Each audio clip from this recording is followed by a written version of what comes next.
plusieurs chercheurs. Jung en a parlé aussi de l'anima, l'animus, la partie masculine, partie féminine chez les mêmes individus. Puis c'est relatif à l'expression du genre, comment les gens choisissent de s'exprimer, d'être plus ou moins à l'aise dans certaines extrêmes.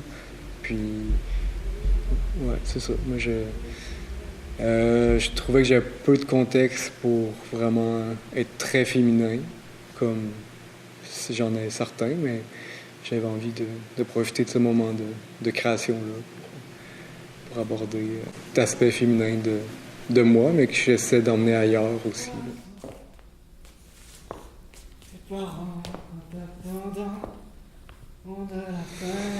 J'ai travaillé un peu à partir d'archétypes aussi qui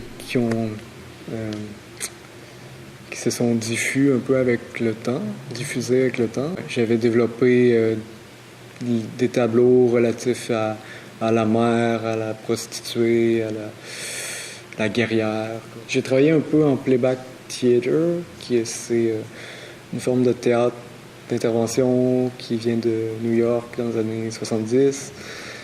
Puis, c'est vraiment pas comparable à ma pièce, mais en playback, il y a des morceaux de tissu de différentes couleurs, puis les acteurs s'en servent pour compléter, pour symboliser des émotions, des personnages, des éléments manquants. S'il y a une tension dramatique, on va sortir un tissu, puis comme jouer avec ça aussi. Donc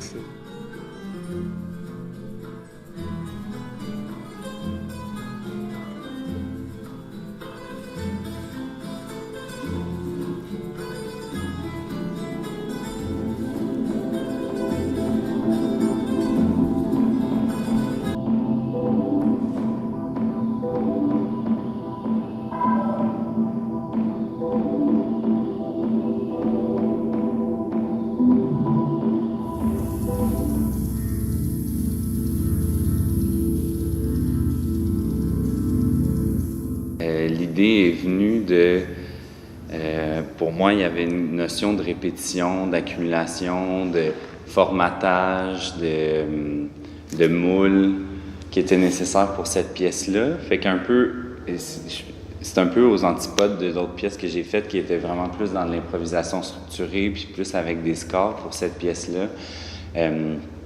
On dirait que j'ai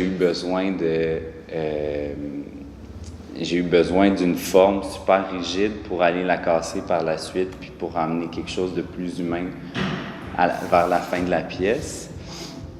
Donc le début est très, très, très structuré, puis aussi dans l'autre section aussi, c'est des patterns, c'est très géométrique, vectoriel, super mathématique. J'ai même une partition écrite pour toute la pièce avec les comptes. Donc oui, c'est effectivement très, très, très structuré. Mais on dirait que j'avais besoin de cette uniformité que les gars fassent toujours la même chose, puis cette répétition-là, pour que les singularités émergent par la suite. Parce que je pense à travers cette répétition-là, je trouve la beauté, c'est de voir que finalement, il y a des micro-variations, que même à travers cette idée de tout faire pareil, il y a tout le temps cette singularité qui émerge, puis que chacun peut finalement s'approprier la phrase à sa façon. Fait que c'est ça que j'aimais à travers ce corps qui est en mouvement dans une synchronicité, qu'on essaie d'être le plus ensemble, que finalement on voit leur individualité.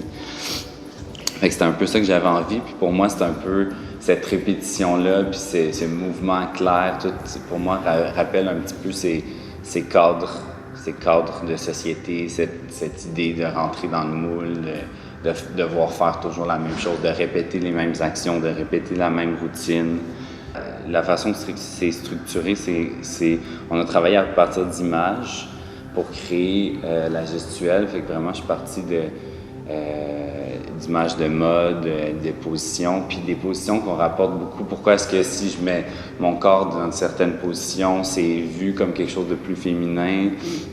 Si je mets ma main, si je viens me placer comme ça, pourquoi est-ce que tout d'un coup, juste à travers ma posture, ou si je suis dans une posture où est-ce que mes épaules sont un peu plus voûtées, qu'est-ce que ça peut donner comme image? Fait qu'on est parti d'images à la fois masculines et féminine, mais vraiment dans des stéréotypes pour faire générer une gestuelle. Embrasser sa féminité même dans sa masculinité, donc à travers un geste, si c'était un groupe de femmes, comment est-ce que les gestes seraient perçus différemment, mais c'est des hommes qui font juste reprendre des poses qu'on attribue des fois, une main sur la hanche qu'on va attribuer à une femme ou à un homme, peu importe, mais qu'à travers ces gestes-là, mis un à côté de l'autre, qu'est-ce que ça peut donner comme image globale. Fait que c'est vraiment une répétition de 16 mouvements de bras, puis 16 mouvements qu'on a fait de jambes, puis de jouer avec ce matériel-là encore et encore et encore, et de voir les différentes possibilités chorégraphiques qui émergent d'un 5 mouvements de... Ouais.